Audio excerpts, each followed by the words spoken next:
Hey everyone, so today we're in for a real treat because my mom has agreed to do a video with me. Now I've had a lot of moms who are new to having hard of hearing or deaf kids asking me so many questions about what it's like to be a mom with a hard of hearing kid. So I decided to ask a mom who's already been there. Are you ready? I'm ready. Say hi everyone. Hey everybody. Okay, so what was it like for you when the doctors told you when I was 4 years old that I had hearing loss? At first, I think like any parent, I was shocked and probably in denial. Maybe this information is not true. Maybe there's more tests that need to be done.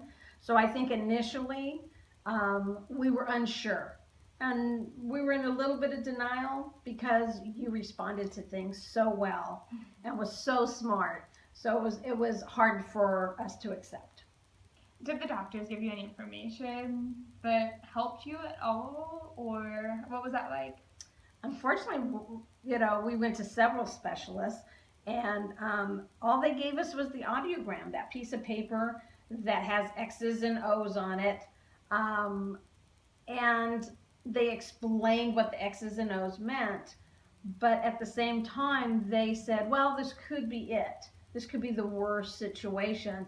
And every 6 months, they would basically say the same thing and not provide any resources or any further notification on what we should be doing as parents. And reminder, this is back in the 90s. So yeah. Things may be a little bit different today. I hope that it's a little different. I hope so too, yeah. Now knowing what you know, that I did become fully deaf, like, what was it like for you seeing me go through that and experience that? I think the stages that you went through all had a different effect on you. So initially finding out, you were in denial too. You figured, things were good. I could still play with my friends. Once you were 7 and got bilateral hearing aids, things started to change a little bit. And then as you got older and you were losing more of your hearing and more frequencies that you couldn't hear, including my voice, those were real challenging times. And so I tried really hard to go to like every single appointment with you to make sure that if there's any new information, even if it was bad information, I needed to have that information to help you as much as I could as a parent. But as far as going to the doctors and the specialists, unfortunately, their resolve was hearing aids to help you hear what you could, what levels that you could, and not much other, even though I asked many times. Surgery wasn't an option because it wouldn't improve your quality of life. And so through that process, it was a little tough, but we persevered through, and you continued to get straight A's in school. So we knew at least you were still at that point going through the process, but at the same time kind of compensating a little bit, I think, on your own, so that you can make sure to be that great student and a good person. Aww. So do you have any advice that you want to give to the moms out there that are hearing and want to know how to help their kids? Yeah, actually, now that I've gone through it, I think the important thing that I would say is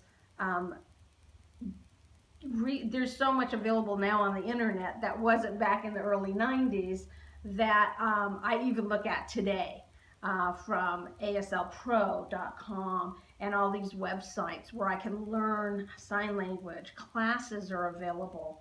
The children themselves, depending on their age, are pretty good about expressing themselves, whether it's vocal or whether it's with their actions. And really look for those key things, I think, to see the changes as they're happening. And when the doctor may say that there's nothing further or nothing, really keep looking and keep researching your child's specifics on if there's something that you can do, and introduce them to deaf culture. That's one thing that we didn't do with my daughter Amanda, and I feel really bad looking back, going, oh my gosh, all these other resources, were available. We just weren't introduced to them. The doctors kept saying that she was going to be okay.